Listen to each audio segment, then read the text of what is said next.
अस्सलाम वालेकुम, आप देख रहे हैं पीए न्यूज एचडी और मैं हूं आपके होस्ट सादिया बतूल। शामिल करते हैं आज की अहम खबरें। नाजरीन, पंजाब में सैलाबी सूरत-ए-हाल पे एक झलक डाल रहे हैं चेयरमैन पीए न्यूज मियांवाली से अब्दुल मजीद अराई। शदीद मानसून बारिशों और भारत की जानिब से डैमों से पानी छोड़ने के बायस पंजाब के मुख्तलिफ अजला में तबाहकुन सैलाबी कैफियत पैदा हो गई है। दरियाए रावी, चिनाब, सतलुज में तुगयान के नतीजे में हजारों देहात ज़ेरे आब आ गए। मुतासरा अफराद में अब तक तकरीबन 12 लाख अफराद मुतासर, जबकि 2.5 लाख के करीब बेघर हो चुके हैं। अमवात और नुकसानात जब देखते हैं तो सैकड़ों मकानात, फसलें, बुनियादी ढांचा तबाह, मुतादद कीमती जानें ज़ाया हो गईं। अहम जो मकामात मुतासर हुए हैं उनमें नारोवाल में वाक़ गुरुद्वारा दरबार साहब, करतारपुर समेत कई तारीखी मज़हबी मकामात भी पानी में डूब गए।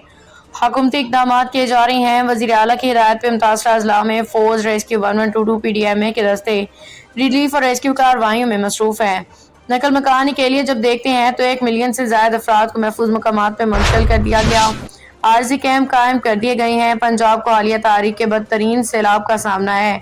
लाखों मुतासरीन फौरी इमदादी खैमों, खाने पीने और तिबी सहूलियात के मुंतज़िर हैं, जबकि हुकूमत और रेस्क्यू इदारे हंगामी बुनियादों पर कार्रवाइयाँ जारी रखे हुए हैं। न्यूज स्टूडियो से अब तक के लिए इतना ही। मजीद खबरों और अपडेट्स के लिए देखते रहिए पीए न्यूज एचडी।